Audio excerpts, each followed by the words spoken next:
요한복음 1장 12절에서 14절까지의 말씀입니다. 신약 성경 142쪽입니다.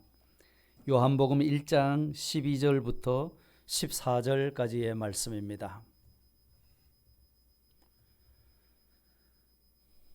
찾으셨으면 제가 봉독하겠습니다.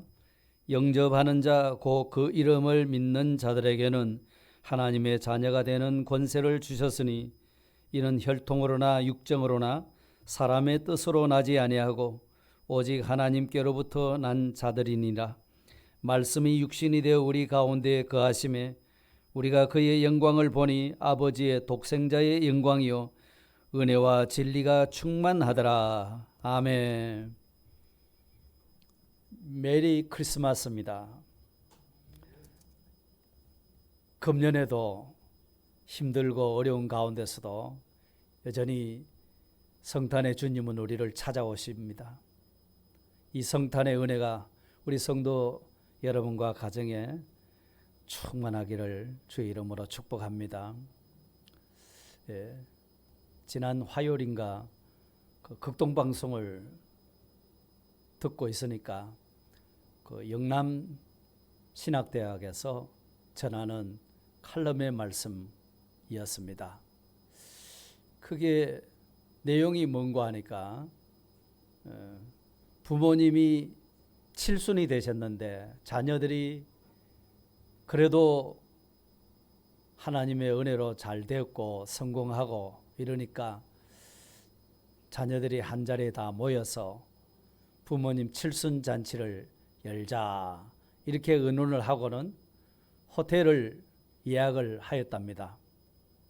그리고 음식도 중국 코스 요리로 준비를 하고 그 다음에 축가를 부를 그런 가수도 초청을 하고 또 이것저것 여러 가지를 다 준비를 하고 지인들에게는 초청장까지 보냈답니다. 그리고 잔칫날이 되어서 이제 사회자가 나와서 칠순 잔치를 시작합니다 하고 선포를 했습니다. 그때서 그 칠순 잔치의 주인공이신 부모님이 안 계시더라는 겁니다. 부모님을 모시고 오는 것을 깜짝 잊어버렸다는 겁니다. 그래서 주인공 없는 칠순 잔치가 벌어졌다. 그런 이야기를 방송에서 하더라고요. 그게 무슨 이야기인고 하니까 오늘 많은 사람들이 이 성탄절을 맞이해서 성탄절의 진정한 의미를 알지 못한다는 그런 이야기입니다. 지난 주일날 우리 주일학교 학생들한테 물어봤습니다. 화면을 좀 바꾸시죠. 그래서 12월 25일이 무슨 날입니까? 라고 물었어요. 그랬더니 성탄절이라고 말해요. 그러면 성탄절은 무엇하는 날일까요? 성탄절 하면 제일 먼저 생각나는 것이 뭡니까? 라고 물었더니만은 예수님이 탄생하신 것을 기념하는 날이에요. 이렇게 답을 했어요.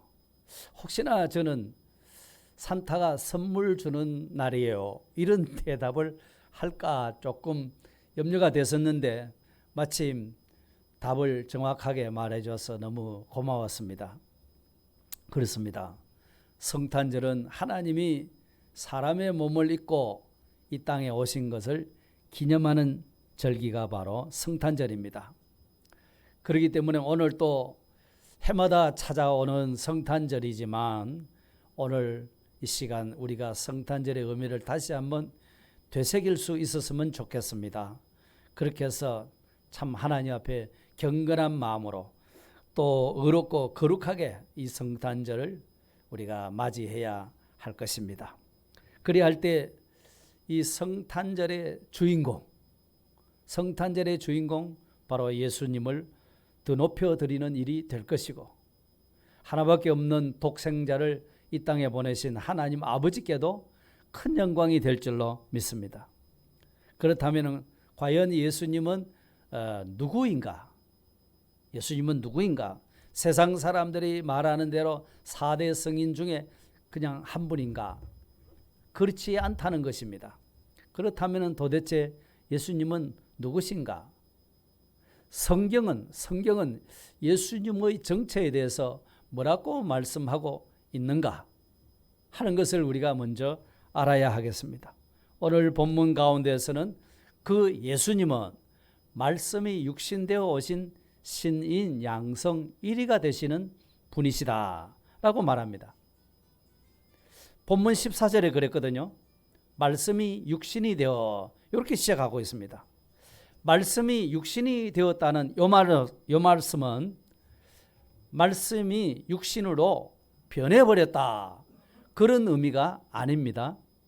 말씀은 여전히 말씀의 존재로 계시지만 육신을 취하여 덧입으셨다 그런 의미입니다. 다시 말하면 변질의 의미가 아니고 변형의 의미를 가지고 있습니다. 변질이 아닙니다. 변질이라고 하면은 그 가치와 그 본질을 잃어버린 것을 말하는 거거든요. 그렇다면 변형은 가치와 존재에 있어서는 여전히 그대로고 다만 그 형태의 변화를 가져왔다 이렇게 말하는 겁니다. 그러므로 말씀이 육신이 되었다는 것은 말씀의 가치와 존재는 여전히 가지고 계신 분이시면서 또 육신을 입었다는 겁니다. 그러면 그 말씀의 정체가 뭡니까? 말씀의 정체. 오늘 요한복음 1장 1절에 태초에 말씀이 계시니라 이 말씀이 하나님과 함께 계셨으니 이 말씀이 곧 하나님이시니라 이렇게 말했습니다. 창세기 1장 1절에 가보면 태초에 하나님이 천지를 창조하시니라 그렇게 선포를 하고 성경은 시작됩니다. 그러면 요한복음에 나오는 이 태초하고 창세기에 나오는 태초하고 그 의미가 같으냐? 우리 한글 번역은 똑같은데 원어의 뜻은 다른 겁니다. 창세기의 태초는 베레시트라고 해가지고서 대우주의 시작, 시간과 공간의 그 시작, 처음을 두고 태초라고 말씀을 했고 요한복음의 이 태초는 아르케라는 단어를 씁니다. 그래서 만물 창조 이전, 그러니까 영원 전을 가리켜서 태초라고 말씀한 겁니다. 그러니까 요한복음 1장 1절을 직역을 하면은 세상을 창조하기 전 영원 전에 이미 말씀이 계셨다 하는 겁니다. 이 말씀은 하나님과 함께 계셨고 이 말씀은 곧 하나님이시다. 복잡하게 이야기가 되어 있습니다. 자, 성경에는 보면 하나님이 어떤 분이신가 하는 것을 나타내 보여줄 때 하나님의 속성은 뭐 완전하시다, 영원하시다, 불변하시다, 단일성을 가지신 하나님이시다. 이거는 하나님만이 가질 수 있는 속성이라고 말합니다. 그 밖에 지혜, 지식, 선, 사랑, 거룩, 진실, 의, 주권 이런 하나님의 속성은 우리가 하나님과 우리 사람이 공유할 수 있는 그런 속성이라고 말합니다. 그러니까 하나님의 속성, 하나님은 어떤 분이신가 할 때 사랑이시다, 선하시다, 인자하시다, 의로우시다 뭐 이렇게 여러 가지로 표현하는데 오늘 이 본문에서는 그 하나님은 말씀이신 하나님이다 이렇게 표현을 한 겁니다. 말씀이신 하나님이라고 하는 것은 그 삼위 하나님 가운데 제2위 성자 하나님을 두고 말씀이라 말씀한 겁니다. 말씀입니다. 그 성자 하나님의 이름이 말씀입니다. 그러면 예수님이라고 말하지 왜 말씀이라고 하셨을까? 자, 여러분 말이라고 하는 것 있죠? 저도 이 자리에 서서 지금 말을 합니다. 그 말하는 그것은 알고 보면 그 사람입니다. 말이라고 하는 것은 바로 그 사람을 나타냅니다. 그 사람의 마음 속에 있는 생각을 지금 말하는 겁니다. 그 사람의 또 성품이 그 말로서 나타나는 것이고 인격이 말로서 나타나는 겁니다. 대통령이 되고자 하는 사람들도 말로 이렇게 말하고 저렇게 말하잖아요. 그 말을 가만히 들어보면 앞뒤가 맞는 말이 있고 안 맞는 말이 있고 틀린 말이 있어요. 그게 그 사람을 나타내고 있는 거다 이 말이죠. 그런데 예수님을 말씀, 로고스 이렇게 표현한 것은 하나님을 우리에게 말씀으로 나타내시는 분이시다, 그 말입니다. 나를 본 자는 아버지를 보았거늘, 예수님이 그런 말씀을 하셨죠. 예수님께서 유대인을 향해서 말씀하실 때 요한복음 8장 25절에 가면은 그들이 말하되 네가 누구냐? 예수께서 이르시되 나는 처음부터 너희에게 말하여 온 자니라. 처음부터 너희에게 말하여 왔다. 예수님이 그 말씀하셨어요. 그러면 구약시대에 에덴 동산에서부터 하나님은 말라기까지 계속 말씀해 오신 분입니다. 히브리서에 가면은 이 말세의 마지막 때까지도 말씀으로 하시는 분이라고 이렇게 말씀합니다. 그러니까 구약시대에 노아에게 말씀하셨고 아브라함에게 말씀하셨고 모세를 불러서 말씀하셨던 그분이 바로 말씀이신 하나님 예수님이라는 겁니다. 그렇게 말할 수 있는 근거가 어디에 있느냐? 요한복음 8장 58절에 보면 예수께서 이르시되 진실로 진실로 너에게 이르노니 아브라함이 나기 전부터 내가 있느니라. 누가 이 말씀하셨죠? 예수님이 아브라함 나기 전부터 계셨다고 이렇게 말씀하시는 겁니다. 아브라함보다 예수님이 먼저 계셨다는 거예요. 그러므로 태초에 말씀이 계셨다 이 말은 창세 전에 영원 전부터 계신 영원 자존하신 그 하나님이 그 하나님을 나타낼 때 말씀으로 나타내신 분이시다. 그 말씀은 곧 하나님이시다. 이렇게 말씀 설명이 되는 겁니다. 그리고 또 육신이 되셨다는 것은 하나님께서 인간이 되셨다는 말이거든요. 그러면 하나님께서는 그 하나님의 속성을 다 버려버리고 인간으로 변질이 되어버리는, 변질이 아니라고 했죠. 하나님은 그대로 하나님의 본질을 가지고 계시면서 여전히 인간이 되신 분입니다. 이게 이해하기 어려운 것입니다. 그렇다고 해서 신성이 인성으로 변한 것이 아닙니다. 신성과 인성이 서로 혼합이 된 것도 아닙니다. 영원전부터 살아계시고 로고스 되시는 말씀이신 그 말씀 신성이신 그리스도께서 인성을 입고 세상에 오셨다, 그 말입니다. 자, 이 말이 참 놀라운 이야기고 신비스러운 이야기입니다. 사람으로서는 그 이해가 잘 될 수 없는 그런 이야기입니다. 그 육신이 됐다는 말은 그 말이 무엇을 말씀하시는가? 단순히 육신이라고 하니까 우리 몸뚱이, 머리에서부터 가슴, 팔다리, 이 몸뚱이 이것을 말하는 것인가? 그게 아닙니다. 몸과 영혼을 가지는 온전한 인격체라는 겁니다. 인간성 전체를 가지시고 오셨다는 겁니다. 이해가 잘 안 되지요? 그러면 하나님이 인간이 되셨다는 것은 단순하게 인간 형태만 갖추고 있는 것이 아닙니다. 아기 예수님으로 나셨다고 하니까 그냥 아기 그것으로 끝이 아닙니다. 인간성 자체를 가지신 겁니다. 그것을 다르게 말하면 완전하신 하나님께서 완전하신 인간으로 오셨다, 그 말입니다. 그러기에 하나님 그분은 인간이 되어 오신 그분은 죄가 없으십니다. 죄가 없으십니다. 베드로전서 2장 22절에 그는 죄를 범하지 않으시고 그 입에 거짓도 없으시며 라고 말씀했습니다. 그러니까 말씀이 육신이 되어 오셨다 하는 그것을 신학적인 용어로는 신인 양성 일위가 되신 분이시다, 이렇게 표현을 합니다. 이것이야말로 참 신비로운 이야기입니다. 예수님의 또한 실존이기도 하고요. 이런 놀라운 사실, 자, 전능하시고 완전하신 그 하나님이 그 하나님이시면서 완전한 인간으로 또 오셨다는 이 신비스러운 일을, 이 사건을 이해할 사람이 잘 있겠습니까? 알 수 없겠지요. 그런데 이 사실을 아는 사람이라고 하면 놀라지 않을 사람이 없을 것입니다. 말씀이신 하나님이, 전능하신 하나님이, 창조주 하나님이 인간의 몸을 입고 완전하신 하나님이시면서 사람으로 오셨단다. 이거를 알 때 온 우주 만물과 함께 우리는 놀라지 않을 수 없고 그것이 빅뉴스가 되는 겁니다. 오늘 우리가 아침마다 뉴스가 쏟아지는데 뭐 그 뉴스가 우리를 기쁘게 합니까? 좋은 소식은 별로 없습니다. 모두 다 안 좋고 짜증나고 분노가 일어나는 그런 뉴스들로 가득 차 있습니다. 어디 기쁜 소식이 있습니까? 그런데 말씀이신 하나님이 사람의 몸을 입고 이 땅에 탄생하셨다는 이 소식보다 더 큰 소식이 없습니다. 더 위대한 소식이 없는 겁니다. 예? 제일 큰 뉴스를 뭐라 합니까? 세계 토픽이라고 합니까? 그렇기 때문에 이것을 우리는 알기 때문에 예수 그리스도를 이렇게 찬송하지 않을 수가 없는 겁니다. 메리 크리스마스가 되는 겁니다. 옆 사람한테 한번 말해 보십시오. 메리 크리스마스. 참 중요한 진리입니다. 예?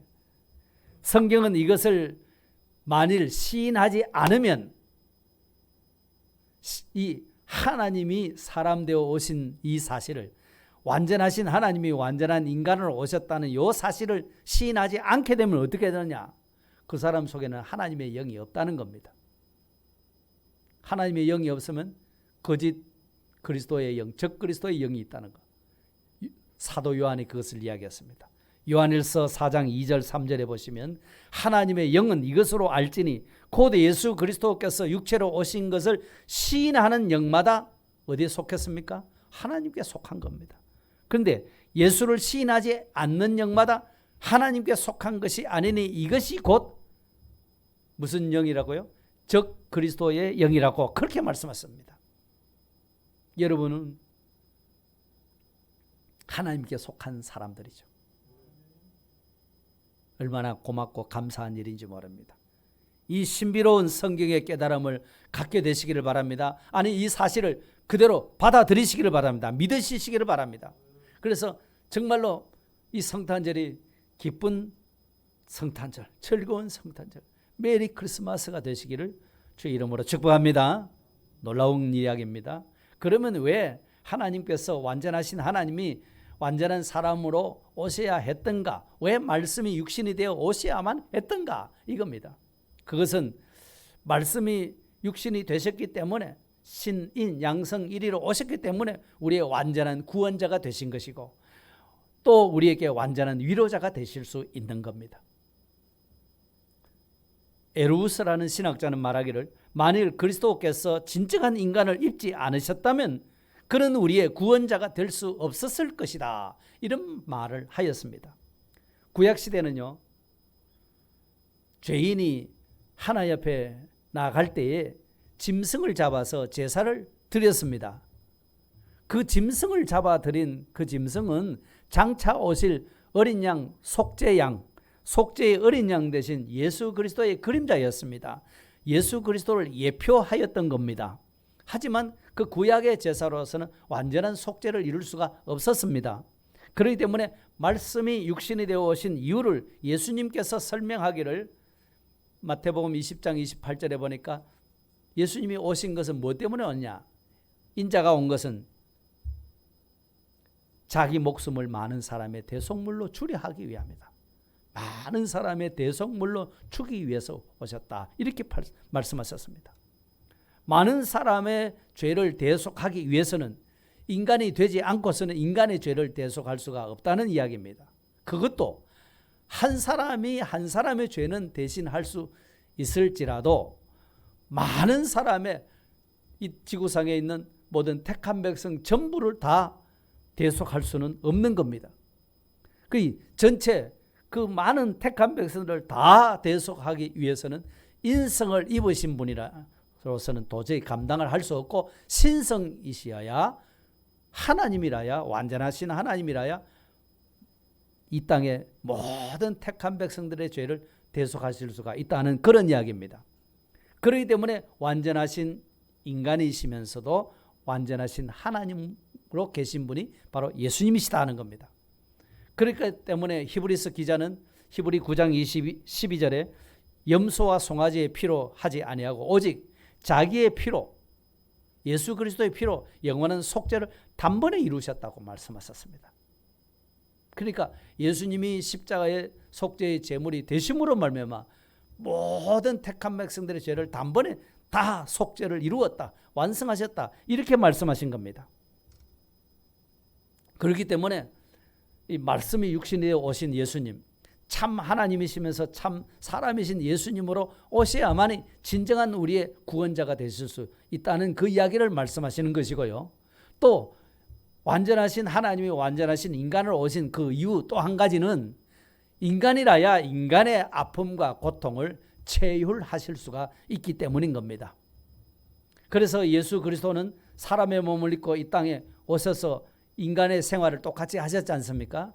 가난한 그 요셉 목소의 가정에서 아버지를 따라서 일을 돕고 그런 삶을 사셨습니다. 그리고 공생애를 시작할 때도 하나님의 나라 복음을 전파하면서 가난한 사람, 병든 사람, 귀신 들린 사람 이런 자들을 찾아가서 일부러 그들을 만나주시고 질병을 고쳐주시고 그 아픔을 어루만져 주셨던 분입니다. 그렇죠? 그렇기 때문에 예수님은 우리가 사람으로서 겪는 그 모든 고통과 아픔을 예수님은 다 아시는 겁니다. 다 겪어보셨기 때문에. 그래서 우리를 체휼하실 수가 있다고 말씀하신 겁니다. 체휼하지 못하시는 분이 아니라고 했어요. 체휼을 한다는 것을 강조하셨어요. 그러니까 내 아픔과 고통을 누가 알겠느냐. 하지만 우리 예수님이 내 사정을 다 아시고 내 아픔을 다 아시고 내가 안다. 진정한 우리의 위로자가 되시는 겁니다. 그래서 저 지난주에 설교할 때도 히브리 4장 15절 말씀을 가지고 설교를 했지 않습니까?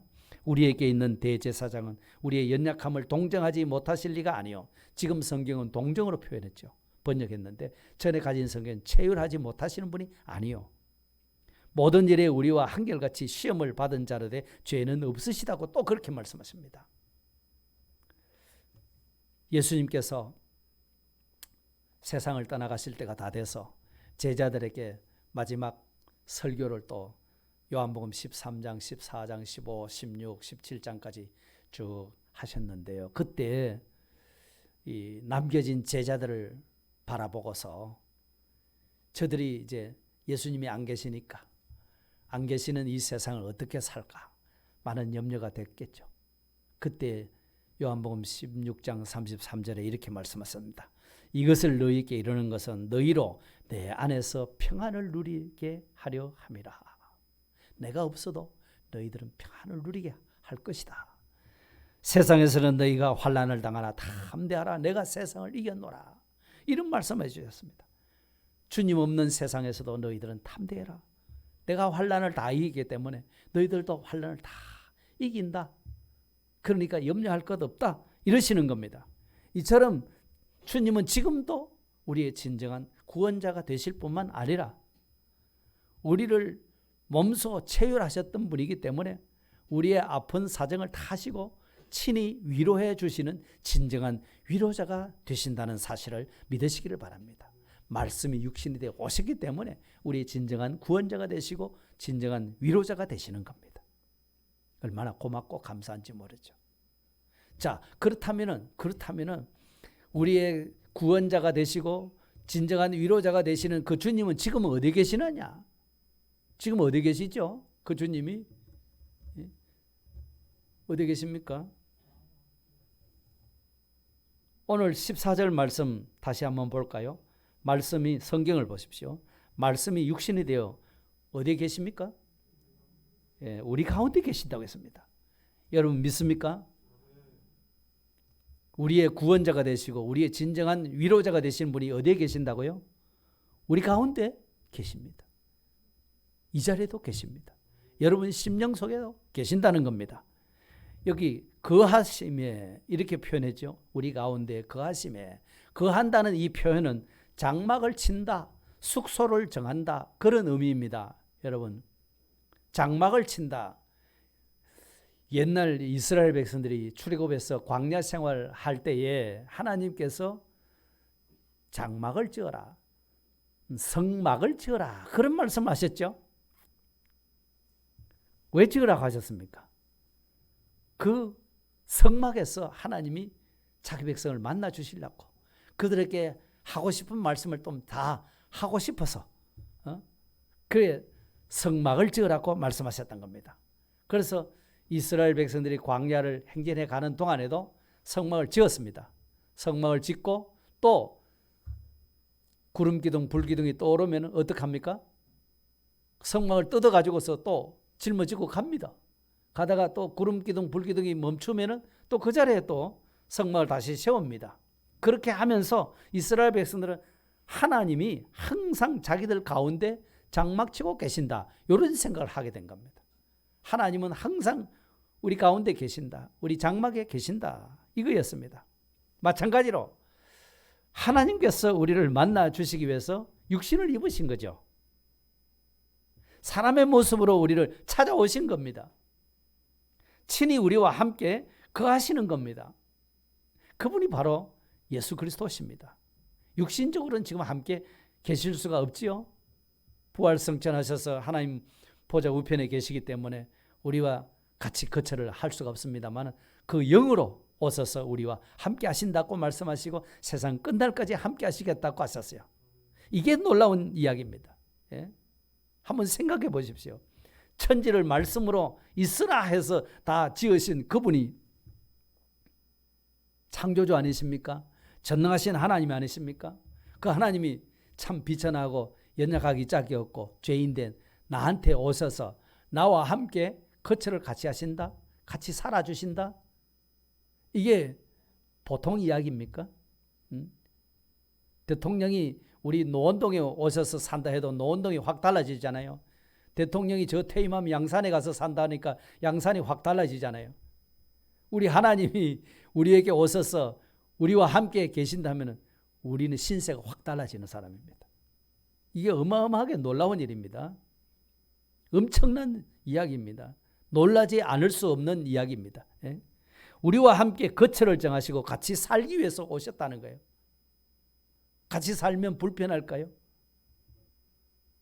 고부간에 뭐 혹시 같이 산다면 불편하다 이렇게 여기는데 그런 정도가 아니죠. 드러나지 않으시면서 우리의 사정을 아시고 우리를 위로할 자를 위로하시고 또 용기를 줄 자를 용기를 주시고 소망을 주시고 날마다 새 힘을 공급하시면서 우리가 이 어둡고 험한 세상을 어떻게 살아가야 할지를 날마다 인도해 주시고 우리의 선한 목자가 되신 그분이 이 땅에 오신 것이다 그 말이죠. 우리와 함께 계시기 위해서. 그렇기 때문에 마태복음 1장에 가면은 예수 그리스도의 나심은 이러하니라 말씀하시고 자기 백성을 저희 죄에서 구원할 자라고 말씀하시고 그 다음에 하신 말씀이 네 글자 뭐였죠? 임마누엘이었죠. 하나님이 우리와 함께 계시다 함이라 이렇게 했거든요. 참 이게 단순한 그냥 교리적인 이야기가 아닙니다. 이거는 실상입니다. 예수님은 친히 지금 임마누엘로 우리와 함께 하고 계시는 겁니다. 여러분, 인생의 가치, 인생의 성공이 어디에 있겠습니까? 그 사람의 학식에 있습니까? 권세에 있습니까? 가진 소유에 있습니까? 아닙니다, 여러분. 세상적으로 아무리 성공하고 사람들로부터 존대를 받는다 할지라도 하나님이 그와 함께 하지 아니하는 인생은 결코 성공하는 인생이 아닙니다. 실패하는 인생입니다. 불쌍한 인생입니다. 하지만 전능하신 하나님이 항상 우리와 함께하는 인생이라고 하면은 아무리 우리가 세상적으로 비천하고 가진 것이 없고 모자라는 것이 많다 할지라도 우리보다 더 성공한 사람은 없는 겁니다. 최고로 인생의 가치를 누리고 사는 사람이 하나님이 함께하는 사람인 줄 믿으시기를 바랍니다. 그렇지 않습니까, 여러분? 하루는 어떤 어린아이가 주일학교에 가서 예배드리기 위해서 집을 나섰습니다. 그 동네 어른이 꼬마가 둘이 손잡고 쫄랑쫄랑 가니까 야 꼬마야 너 어디 가니? 라고 물었습니다. 그랬더니 이 아이들이 예 하나님께 예배드리기 위해서 교회 가요 이렇게 했습니다. 그랬더니만은 이 어른이 빈정대면서 야야 하나님이 어디 있니? 네가 하나님을 봤냐? 하나님이 도대체 어떻게 생겼노? 자 이렇게 막 빈정대면서 어른이 그런 이야기를 했어요. 그럴 때 그 아이가 하는 이야기가 아저씨 하나님은 너무나도 크셔서 온 우주에도 담을 수가 없어요. 그리고 더 놀라운 것은 우리 하나님은 너무 작으셔서 지금도 저희 안에 계세요. 이렇게 이야기했다는 겁니다. 얼마나 똘똘합니까? 그렇습니다. 온 우주조차도 담을 수 없는 영광스러운 그 하나님을 우리는 모시고 사는 겁니다. 모시고 사는 겁니다. 이 사실을 우리가 날마다 체험적으로 깨달아야 하는 겁니다. 그럴 때 우리가 얼마나 큰 위로가 되겠습니까? 얼마나 용기가 되겠습니까? 예? 그럴 때 우리는 찬송을 이렇게 할 수 있을 겁니다. 태산을 넘어 험곡에 가도 빛 가운데로 걸어가면 주께서 항상 지키시기로 약속한 말씀 어떻게 해요? 변치 않습니다. 그 다음 2절에 캄캄한 밤에 다닐지라도 주께서 나의 길 되시고 나에게 밝은 빛이 되시니 길 잃어버릴 염려가 없다는 겁니다. 3절에 보세요. 광명한 급이 마음에 받아 찬란한 천국 바라보고 할렐루야를 힘차게 불러 날마다 빛에 걸어간다고 그렇게 찬송합니다. 여러분, 이런 찬송을 오늘 우리가 많이 불러야 되는 겁니다. 왜요? 지금까지 우리가 코로나 팬데믹으로 인해 가지고서 2년여 동안 얼마나 힘든 세상을 지금 살아왔습니까? 또 지금도 여전히 끝나지 않았습니다. 그렇죠? 참 어떻게 보면은 지칠 대로 지치고 용기도 없고 어떻게 살아가야 할까 이 막막하기도 합니다. 들리는 소식은 전부 안 좋은 소식, 불길한 소식, 뭐 답답한 소식 이런 것뿐입니다. 그렇지만 지금 창조주 되신 전능하신 하나님, 완전하신 하나님, 그 하나님이 사람의 몸을 입고 이 땅에 오셔서 우리와 함께하고 계시다는 겁니다. 그 예수 그리스도께서 우리의 진정한 목자가 되셔서 우리를 지켜주시고 보호해 주실 것입니다. 이 때문이라도 우리는 비록 오늘 참 힘들고 지친 그 길을 광야길을 가고 있을 때 하나님은 우리에게 또 반석에서 샘물 나도록 만들어 주실 줄 믿습니다. 하늘에서 만나도 주실 줄 믿습니다. 그렇기 때문에 말씀이 육신이 되어 오신 그 예수님을 우리는 생각하면 생각할수록 찬송하지 않을 수가 없는 겁니다. 허다한 천군 천사들도 이 예수 그리스도가 탄생하셨을 때 찬송하지 않았습니까? 누가복음 2장 14절에 지극히 높은 곳에서는 하나님께 영광이요 땅에서는 하나님이 기뻐하신 사람들 중에 평화로다고 이렇게 외치고 찬송을 하였던 겁니다. 그런데 이 엄청난 사건을 보고도 그 예수님을 영접하지 않은 사람들이 있었다고 했거든요. 세례 요한을 보내서 빛에 대해서 예수 그리스도에 대해서 증거를 했습니다. 그러나 어둠이 빛을 싫어해가지고서 영접하지 않았다고 했습니다. 그런데 요한복음 1장 12절에 영접하는 자, 곧 그 이름을 믿는 자들에게는 하나님의 자녀가 되는 권세를 주셨으니 아멘. 그래서 오늘 우리는 예수 그리스도를 믿고 하나님의 자녀가 된 겁니다, 여러분. 그렇기 때문에 이 빛이신 예수님을 알지 못하는 사람은 예수님의 그 신성을 보지 못했기 때문에 인성만 보았기 때문에 영접할 수가 없었던 겁니다. 그러니까 이 하나님의 자녀되는 권세를 누릴 수가 없는 거죠. 이 기쁨과 감격과 찬송을 누릴 수가 없는 거예요. 임마누엘 하신 하나님의 은혜로 말미암아 이 험한 세상을 이겨나가겠다고 하는 그것과는 아무 상관없고 현실만 보고 아이고 죽겠다 아이고 죽겠다 이렇게 할 수밖에 없는 겁니다. 그런 사람들에게 우리는 빛을 받은 사람이 가서 그들에게 전해줘야 된다 그 말씀입니다. 말로도 전해주고 우리의 삶을 통해서도 우리는 임마누엘 하신 예수 그리스도와 함께 살아가고 있다 하는 이 사실을 증명해야 된다는 겁니다. 보여줘야 된다는 겁니다. 그래서 오늘 우리 여전도 1여전도에서 떡을 준비해서 대접을 하고 나눈다고 이렇게 말씀하셨는데 제가 거기에다가 우리 교회 그 물티슈 있죠. 교회 전도용 물티슈를 3개씩 넣으라고 그랬습니다. 아, 떡 먹을 때 손 닦으라고 넣어놨는갑다 이렇게 생각하실 수도 있는데 막 그렇게 사용하셔도 좋고 그렇게 3개씩 그 봉투 안에 넣은 이유는 이 성탄의 기쁜 소식, 하나님이 사람 되어 오셨고 그 하나님이 지금 우리와 함께 계신다는 이 사실을 알지 못하는 사람들에게 전하라고. 그래서 많이도 말고 3개씩만 넣었습니다. 마치고 가시면서 사람 믿는 데 가서 꼭 3개를 전하고 돌아가실 수 있기를 부탁을 드립니다. 제가 그 생각이 났었어요. 아, 우리가 그냥 지나가서는 안 되겠다. 이런 기쁜 소식이 있는데도 우리만 좋아하고 우리만 기뻐하고 우리만 떡 나눠 먹고 이래서가 되겠나 해서 예수 그리스도의 이 탄생 소식을 전하면서 그 예수 그리스도가 우리와 함께하고 계시다는 이 사실 때문에 우리는 얼굴이 싱글벙글한 사람으로 우리가 찡그리고 막 울상이 되어 있는 표정이 확 펴져서 이제 기쁜 표정으로 이 물티슈라도 전하면서 예수님 믿으세요 라고 이렇게 전할 수 있기를 주의 이름으로 축복합니다. 왜요? 성탄의 의미를 알았기 때문이죠. 성탄의 의미를 알았기 때문에. 이제 정리하고 마치겠습니다. 자, 오늘 해마다 맞이하는 성탄절입니다. 그러나 우리는 또 똑같은 성탄절이지만 우리의 마음이 새로워져야 되겠습니다. 어떻게 해요?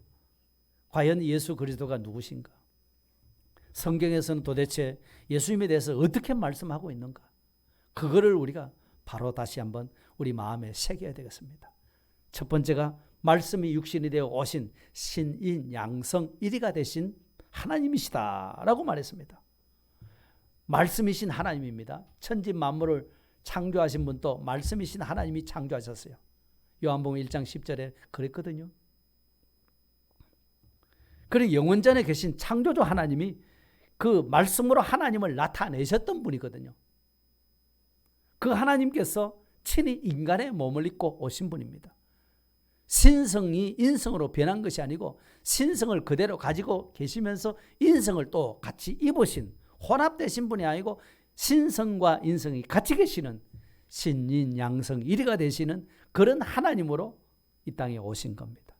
이 사실을 믿는 사람은 하나님께 속한 사람입니다. 아멘. 왜 이렇게 말씀이 육신이 되어 오셨는가?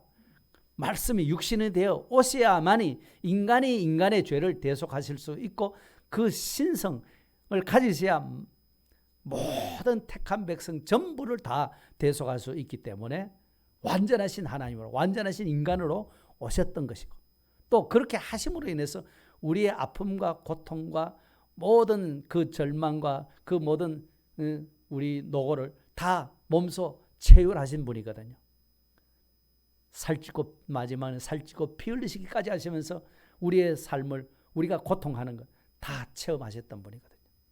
그렇기 때문에 우리를 체휼하시고 몸소 우리를 위로해 주시고 또 보살펴 주시고 긍휼히 여겨 주시고 하실 수 있는 분이거든요. 우리가 오늘 이 고통스럽고 어려운 가운데 살아가면서 누구한테 위로를 받습니까? 정권자에게 위로받습니까? 지원금, 재난지원금 몇십만 원씩 주면 위로가 되겠습니까? 진정한 위로가 안 되잖아요. 누가 우리를 위로해 줄 수 있습니까? 진정한 위로자 되신 분은 바로 하나님이 사람 되어 오신 예수 그리스도밖에는 없는 겁니다. 그분이 어디 계신다고요? 그분이 어디 계십니까? 우리 가운데 계신다는 겁니다. 우리 가운데 장막을 치고 함께 사신다는 겁니다. 왜요? 우리를 괴롭히려고요? 아니요. 우리를 도와주시려고 하는 거예요. 우리의 난제를 함께 계신 우리 예수님이 다 책임지시려고. 수고하고 무거운 짐진 자다 어디로 가라고요? 어디로 가야 됩니까? 대한민국을 이제 떠나겠다는 사람들이 많아요. 아이고 이 대한민국 보니까 못 살겠다 못 살겠다. 예? 그래 떠나려고 하는데 어디가 떠나면 되겠습니까? 그가 어딘지는 모르지만 떠나가면 거기 어디 천국이 됩니까? 파라다이스가 됩니까? 낙원이 됩니까? 하나님은 지금 이 어려운 현실 속에 살아가고 있는 하나님 백성된 우리에게 하나님께 속한 자에게 오셔서 같이 계시는 겁니다. 우리를 위로해 주시고 우리를 도와주시려고. 아멘. 선한 목자가 되신 분입니다. 우리를 지켜주실 분입니다. 우리의 진정한 보호자가 되실 분입니다. 이 사실을 알기 때문에 우리는 기뻐 찬송하는 겁니다. 이 기쁜 소식을 알지 못하는 사람에게는 천할 수밖에 없는 겁니다. 다 같이 기도드리겠습니다. 주님 감사합니다. 오늘도 말씀이신 하나님이 사람의 몸을 입고 오신 이 기쁜 성탄절을 맞이해서 성탄의 진정한 의미를 다시 한번 되새길 수 있도록 은총을 베풀어 주심을 감사합니다. 이 시간 우리가 말씀을 통해서 받은 이 예수님의 그 실상, 실체, 정체를 바로 깨달을 수 있도록 도와주시고, 그분이 우리의 구원자시고 진정한 위로자가 되셔서 지금도 우리와 임마누엘 하고 계시는 이 엄청난 사실을, 놀라운 사실을, 참 세계 톡핀 뉴스라고 해도 과언이 아닌 이런 뉴스를 우리는 간직하고 있는 사람이 되었습니다. 이 때문에 하나님을 마음껏 찬송하고 기뻐할 수 있는 자들 될 뿐 아니라 이 사실을 알지 못하는 사람에게도 우리가 부지런히 전할 수 있는 그런 은혜가 있게 하여 주셔서 오늘도 예수 그리스도의 빛 가운데 나오지 못하고 어둠에 사로잡혀 고통하는 온 우리나라 백성들, 온 지구상의 백성들에게 이 예수 그리스도의 탄생의 은혜가 넘치고 넘칠 수 있도록 축복해 주시옵소서. 우리 구주 예수 그리스도의 이름으로 감사하며 기도드리옵나이다. 아멘. 찬